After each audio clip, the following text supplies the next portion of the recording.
Hey guys, welcome to the Quacks podcast. Now this week, I have one of those shows that I consider to be a foundational aspect of keeping good health, just throughout your life. It's one of those things that has the potential to help any health problem, or just anybody's health, just in general. And that is air filtration. Now, in my day-to-day job, I sell supplements. I sell lots of supplements. And a lot of those are for allergies, asthma, skin health, common cold, other seasonal immune challenges, lots of things. But all of these can be helped tremendously by just having the proper air filtration in your home. Now, the fact is you probably spend about half of your life in your house, if not more.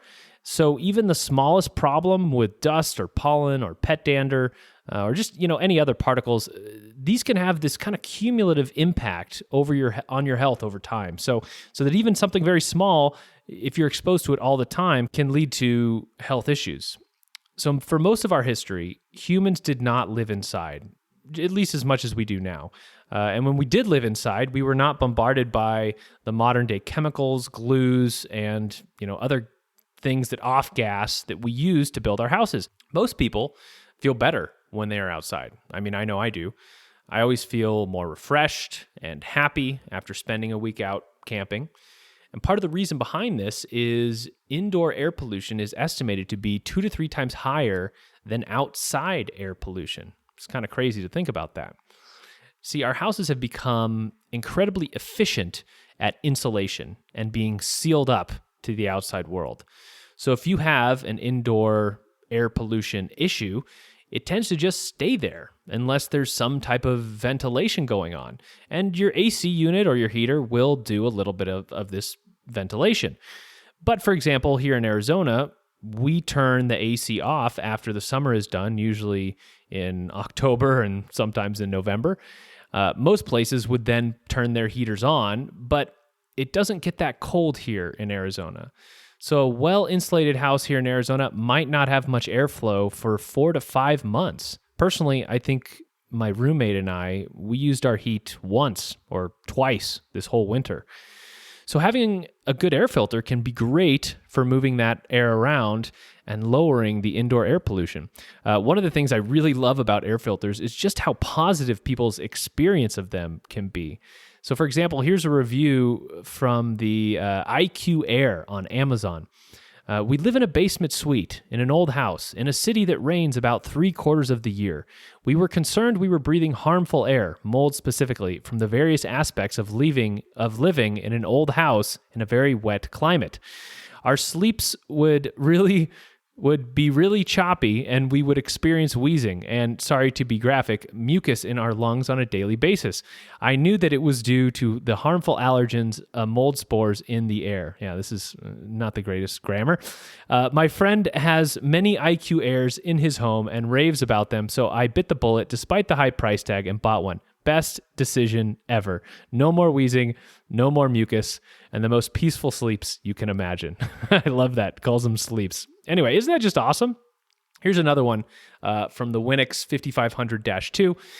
We live in a wood house, 0 carpet, 7 humans, 3 dogs, 3 cats. There are no words to describe the amount of hair and dust that I battle on a daily basis. I pretty much gave up. Started researching air purifiers, lots to learn about them. Anyways, settled on one and got it. It's been 4 days and we are simply amazed. Baby hasn't had a runny nose in 2 days and he has had a runny nose since he was born. He has eczema, which is pretty much controlled by the diapers and wipes we use, but he still has a small rash that never completely goes away.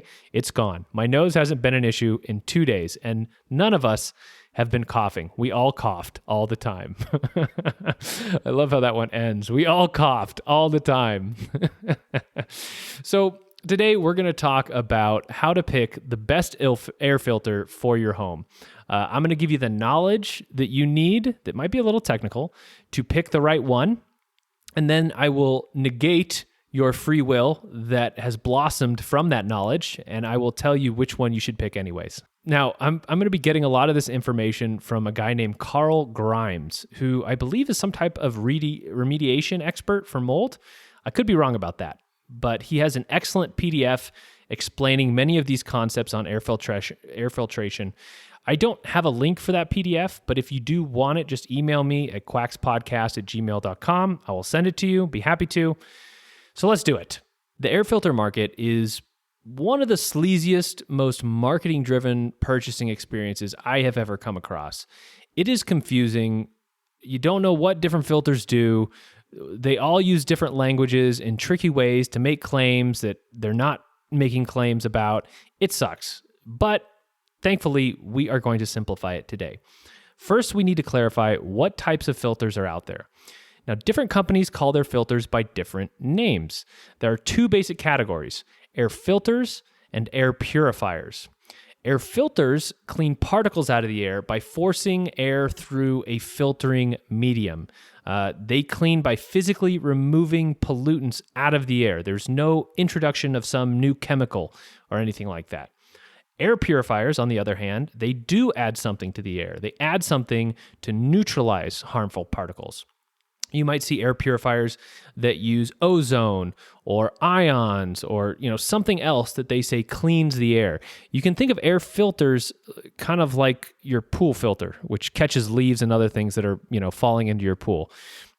When I was a kid, mine was called Oscar, and he would swim around and hoover up leaves. I thought it was fascinating that there was like this alive monster that would clean the pool all the time. Anyway, air purifiers you can think of as pest control. It's almost like someone who comes to your house and sprays things around to kill the bad stuff. I also remember when I was a kid, there was this pest control company that drove around in a yellow Volkswagen Beetle, and these Beetles had ears and a tail on them, kind of mimicking a mouse. Did you guys ever have those in your town, or was that just an Arizona thing? I don't know. It was kind of neat. Now, to make things really confusing, often companies will call their air filters purifiers, and they'll call their purifiers air filters. So it's really confusing. You just want to remember, if it's forcing air through filtration, it is an air filter. If it's claiming to put out ozone, hydroxyl ions, using UV light to shine on titanium or anything like that, if it doesn't use a lot of air, it's probably a purifier, okay? Now, I'm not going to spend too much time on the air purifiers because they are more experimental, and it's really hard to tell what is science and what is marketing. Plus, whether people like them or not is very inconsistent. I mean, some people swear by them. Some people, love them, say they're better than other, regular air filters. Some people say that they put them into the hospital. It's really all over the place. So I'm going to focus on air filters. There's going to be two types of filters that you need to understand.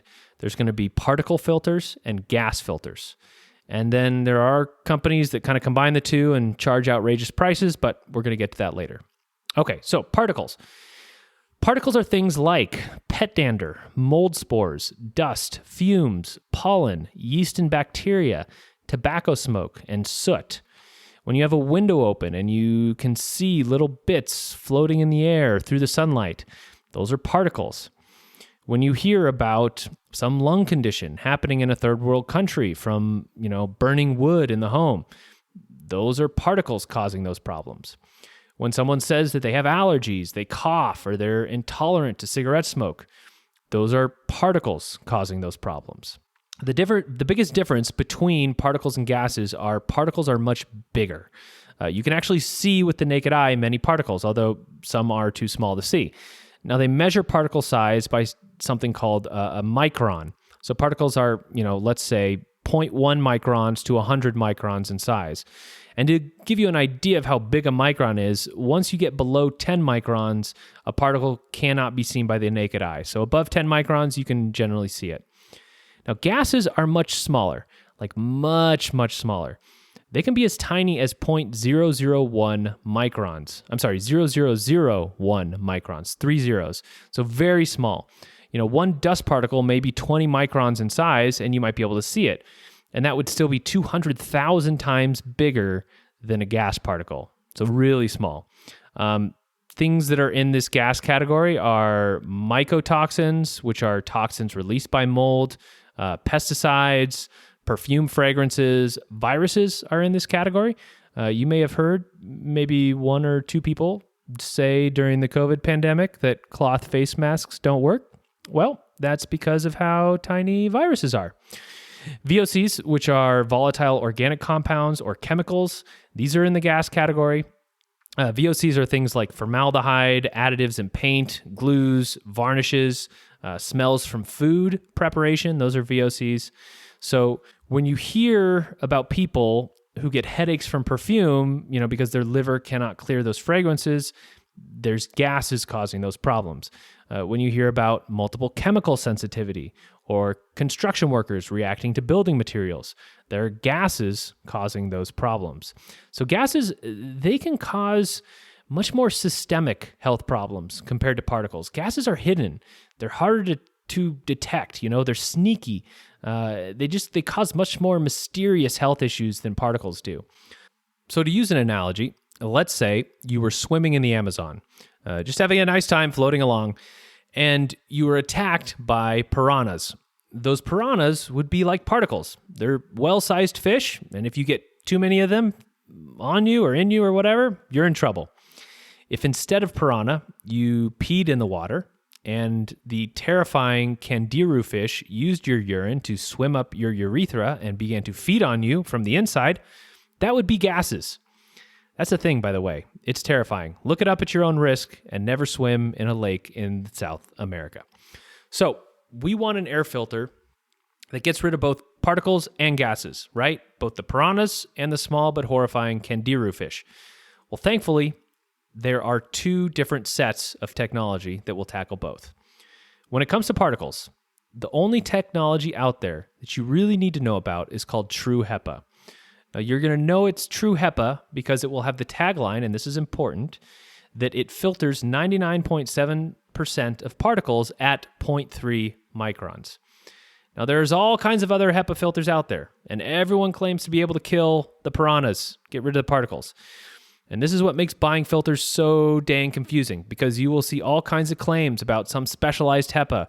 I've seen hospital HEPA, HEPA Pro, HEPA Ultra, but all of these fall short of True HEPA. Or they might be some experimental type of HEPA that does not have the decades of science behind it that True HEPA does. True HEPA came out in the 1940s, and it has been extensively studied and used since then. Actually, in case you're curious, the way they test HEPA materials is really cool. They fire 10,000 particles at a HEPA filter and then measure how many particles get through. If more than 30 particles get through, which is 99.7% filtration, that material fails and is not True HEPA. If 10 or less particles get through, they call that medical grade True HEPA, and they use that in pharmaceutical labs. But for our purposes, HEPA is 99.7% filtration at 0.3 microns. As a side note, the 0.3 microns is the low point of filtration, meaning at 0.4 or 0.2 microns, it could be 99.9%.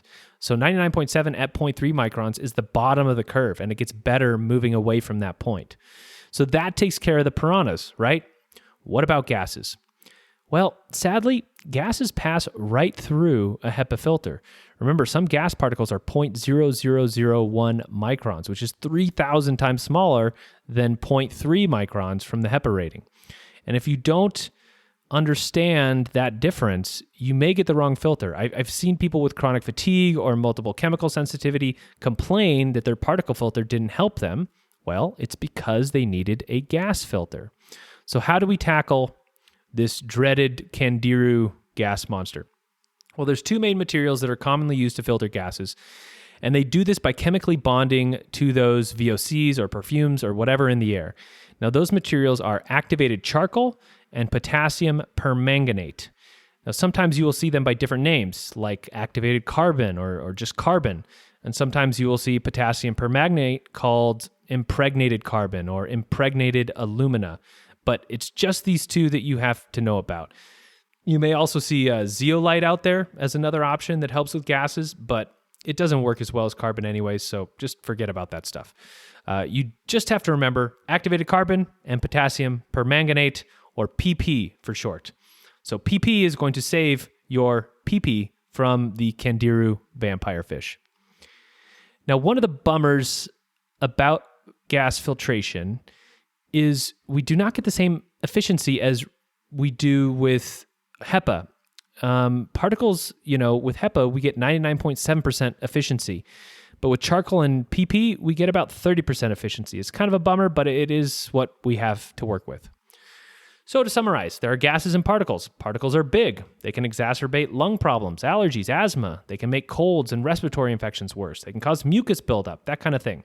Gases are small. They're sneaky. They cause more systemic problems in people, like multiple chemical sensitivity, sleeping problems, just pretty much anything. I mean, if you read the health problems associated with formaldehyde and other VOCs, it's a long list. It's pretty much everything. So just think of gases, sneaky, can cause everything.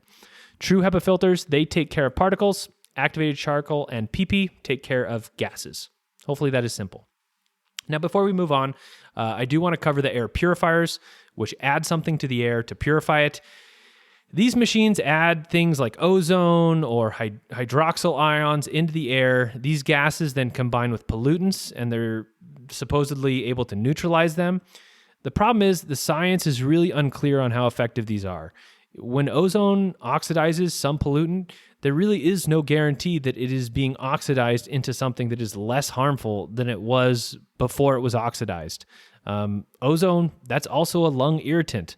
I've read many stories that when people use these type of filters, they actually find that their living space feels worse to be in. But to give the devil his due, there are people who swear by some of these air purifiers, like the Air Oasis G3, and they say it works better than HEPA filters. Personally, I would stay away from these air purifiers unless you have already tried a good particle and gas filter. These purifiers, they're kind of a roll of the dice. They might work, they might not, and they're usually a very expensive roll of the dice too. So you'll also see ionic air purifiers that don't use fans to push air through them, and they have these metal rails and this bad stuff sticks to the metal rails. These are basically worthless. They do not push enough air to actually clean a room, so just don't waste your money on those. I should also mention at this point air purifiers and filters which come with UV light. It isn't that big of a deal to get that. They aren't super useful. HEPA captures bacteria and yeast. Whether UV light has killed it or not doesn't really matter at all at that point. So I wouldn't get too hung up on that feature when comparing models.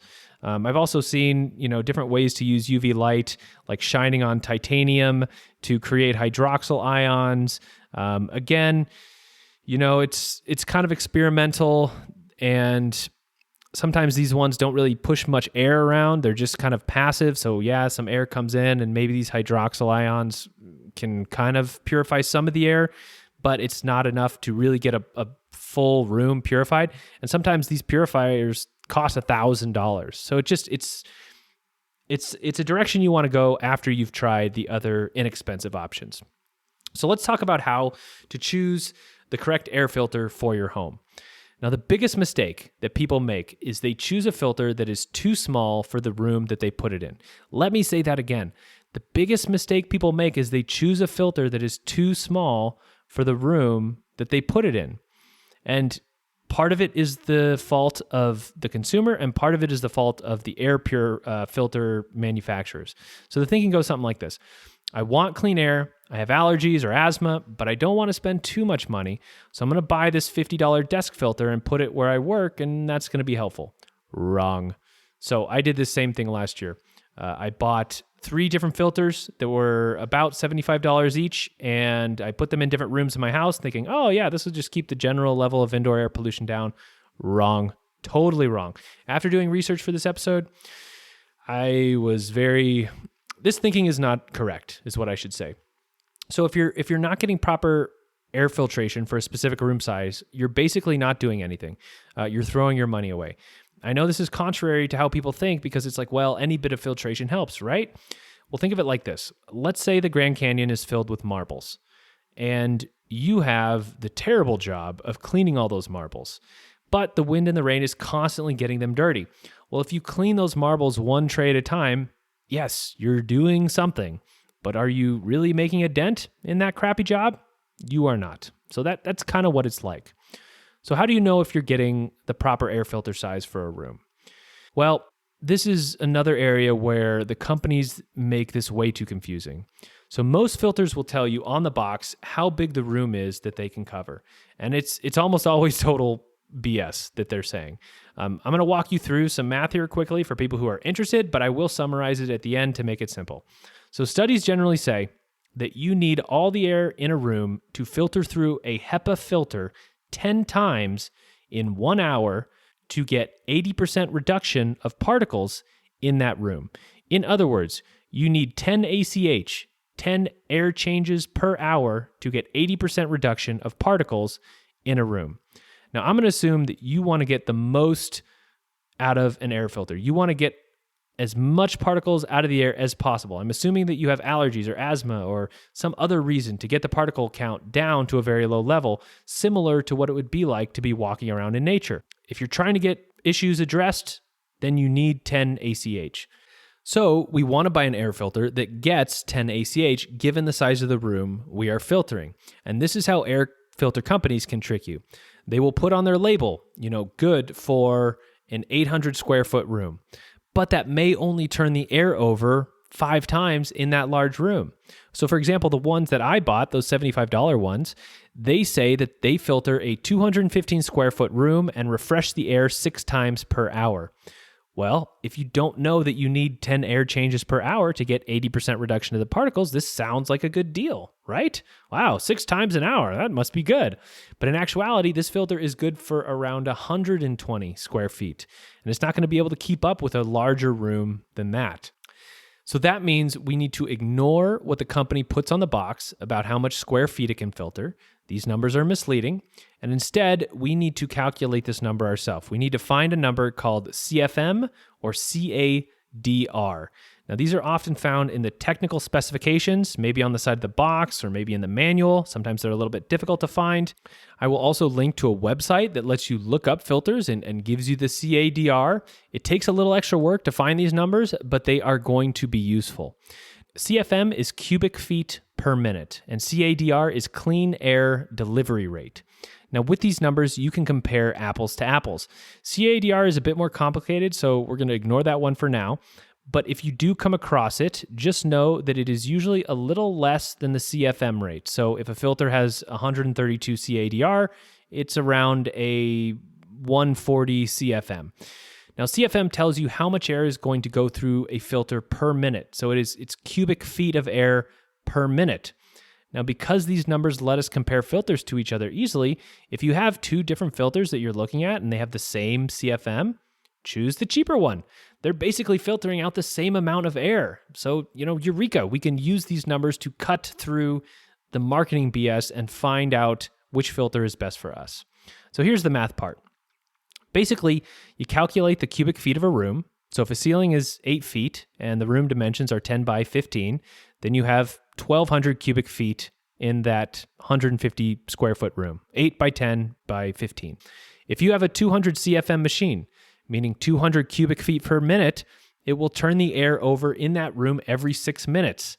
That's 1,200 divided by 200, which equals 6 minutes, which means it will turn the air over 10 times per hour in that room. Hence, we get that a 200 CFM machine is good for a room that is 150 square feet with 8-foot ceilings. That will get us the 10 ACH, air changes per hour, that we're looking for to remove enough particles to make a difference. That sounds terribly confusing. So here's a little cheat sheet for you. And these are all for rooms that are 8 foot in ceilings because that's kind of average. If you do have tall ceilings, that will really change things. But because the average is 8-foot ceilings, that's what these numbers are based off.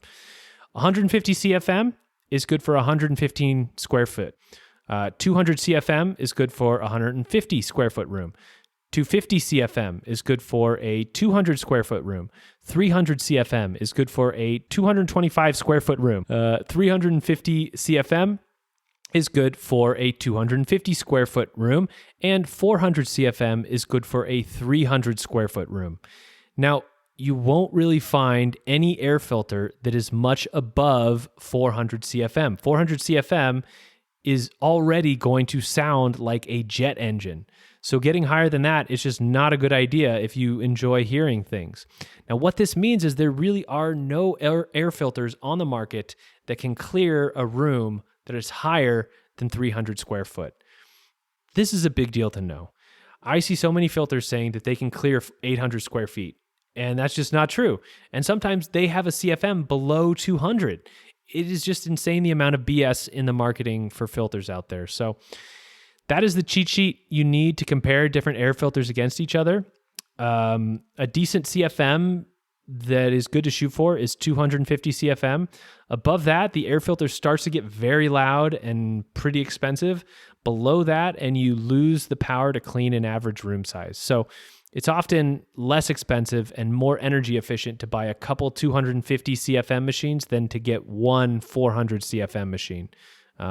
So anyway, enough math. That was interesting. Let's get to some recommendations for good air filters. Luckily, there is a great YouTube channel that does a ton of work in this area called Consumer Analysis. They test air filters, they test AC units, vacuum cleaners, other electronics, just all looking for the best ones. And they definitely save me a lot of time going through tons of Amazon reviews. So their channel is going to be in the show notes if you want to watch some cool videos on air filters. That might just be me, but if you're interested, go for it. Now there's 3 air filters in particular that Consumer Analysis likes. And those are the Winix 5500-2, the Coway Mighty, and the Austin Air HealthMate. Now, I like these also, so let's go through each. The Winix 5500-2 is going to cost around $160 plus tax. It has 250 CFM, so it's good for a 200 square foot room, and it has great energy efficiency, so it won't be too costly to run all the time. That's another thing that I didn't really mention that sometimes you have to worry about is how many watts these air filters consume. Some of the really higher end air filters can consume 300 watts, 250 watts per hour, which is going to add up at the end of the year. This Winix 5500-2 is going to consume about 70 watts, and I think that's on its highest setting, which is pretty cheap, all things considered. Now, this thing is equipped with a true HEPA filter, along with an activated carbon pellet filter. It also has a pre-filter that is washable, which will make your HEPA filter last longer. Not every air filter comes with a washable pre-filter, which prevents the HEPA filter getting clogged up faster. Filter replacements will cost you around $50, and depending on how dirty your air is, you may have to replace the filter once or twice per year. The Coway Mighty is the next option. That one's not as good as the Winix, in my opinion. It has many of the same features. You know, it has the pre-filter and all the other good stuff, but it's about $50 more. So it's a good filter. It's just more expensive. The main reason you would want it is the Coway is more aesthetically pleasing. It has a cool kind of circle dealio that kind of reminds me of the AI from 2001 Space Odyssey, whereas the Winix looks a bit like some Soviet concrete building or something. So, I mean, it's not the greatest looking thing. The Coway Mighty also has a longer warranty, if that matters to you.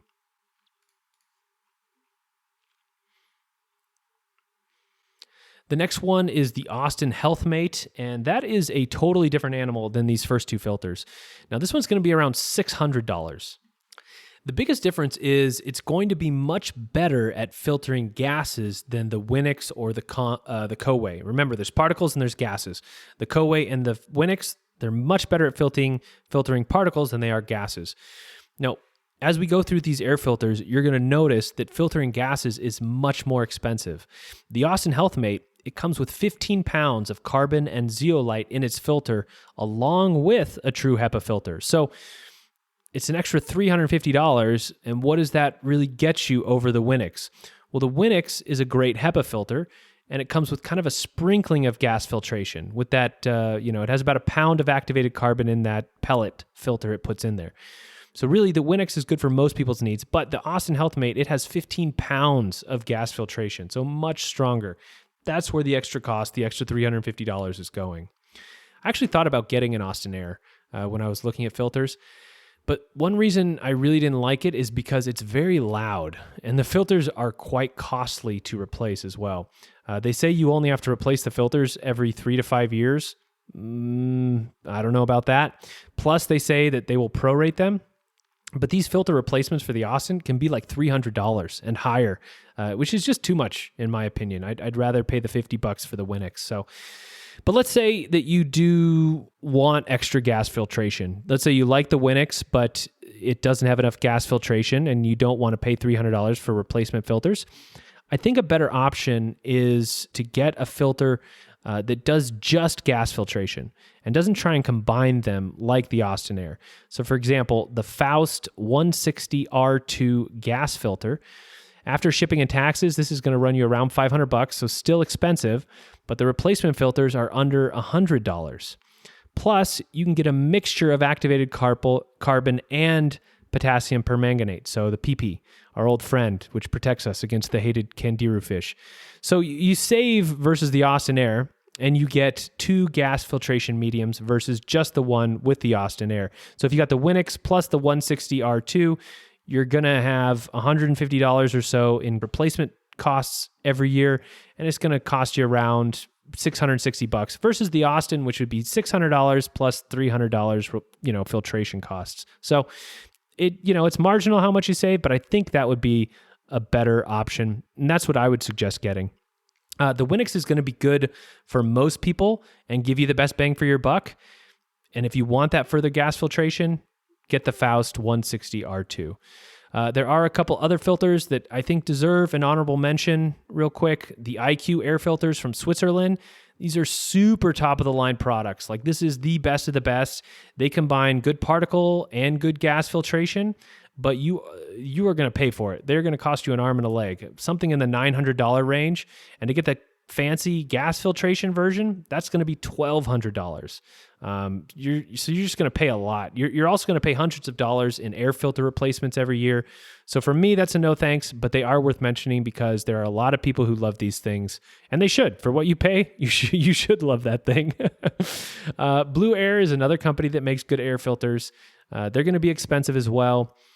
Dyson, they also make good air filters, but they are going to charge you an arm and a leg for that sleek, cool design, and you're really not going to get much power. Most Dysons are under 150 CFM, and they're going to cost you $500 or more. So you pay a lot for the Dyson name, pretty much. Honeywell, they make some good air filters. The HPA 300 has 350 CFM, and it's just over $200. I actually almost went with the Honeywell, but the carbon filter it comes with is not as good as the Winix. But the Honeywell HPA 300, that's a decent choice, and it really does have some good reviews, so that's worth considering. So let's sum everything up. For best all-around, good particle filtration, Winix 5500-2, or a Coway Mighty. If you want more gas filtration along with your particle filtration, you can buy an Austin HealthMate or an IQ Air, but these are expensive and they have costly filters. I think a better option is to go with the Winix and buy a dedicated gas filter. The two that are worth considering for the gas filters are the Faust 160 R2 and one I didn't mention before, the Aerox Model 45D. The Faust beats out the Aerox. It's just more powerful, but the Aerox is maybe $100 cheaper. They both have dedicated carbon and potassium permanganate filtering for those people, with multiple chemical sensitivities and mysterious illnesses. All of these are going to be in the show notes, though, if you just want to click and make that thing easy. One final note. If you do decide to start getting air filters, and you really should, think hard about how much space you have and how much filtration you will really need. It can get quite expensive. So buying these really nice filters like the Austin Air or the IQ Air, it can really add up. I mean, if you have multiple rooms that are 200 square feet, you would need a filter for each of them to get appropriate filtering. And I think one common mistake people make is they buy a super expensive filter that may have 350 CFM. It may be a very powerful filter, but they put it in a big family room that is, has high ceilings and, is 500 square feet. And it's just not going to filter all the gunk out of a room that big. It's just not going to be able to work that hard. It's better to buy multiple cheaper units than to buy single high-end units, in my opinion. Or, if you're made of money, buy multiple high-end units. That's probably the best of both worlds if you can afford it. Personally, what I did was I bought a Winix and I bought a Faust for my bedroom. And I don't really worry about filtering the rest of my house too much. I have those small little $75 ones running. Not that they do much. The bedroom is where you sleep, and it is the most important room to have good filtration in. So that about wraps it up. All the links for those filters will be in the show notes. If you do buy one, clicking one of those links would be super helpful to me. To summarize the whole episode or whatever, there are air filters and air purifiers. Air filters, they take things out of the air like particles and gases. Air purifiers, they add something to the air, and they tend to be hit or miss, whether people like them or not. Some people love them, some people hate them. For health purposes, there are particles and there are gases. Particles cause more localized problems like asthma and allergies. Gases can cause systemic problems like multiple chemical sensitivity, liver issues, chronic fatigue, all that fun stuff. True HEPA filters particles fantastically. All you have to worry about is whether your filter is big enough for the room. 250 CFM or 230 CADR. These are good benchmarks for filters when you are comparing them. If both filters have the same CFM, go with the cheaper one. They're basically doing the same amount of work. Ignore the square feet claims on the boxes. Those are all crap. Carbon and potassium permanganate, those filter gases. Many filters like the Winix, they come with a carbon filter, but if you really want good gas filtration, look at one of the two filters I mentioned that comes with potassium permanganate. That's going to be how you're going to get all those gases. If you get a filter, you can look forward to feeling clear-headed, sleeping better, having a better mood, less gunk in your sinuses, just better all-around health, and everyone should have that. So thanks for listening, guys. See you in 2 weeks.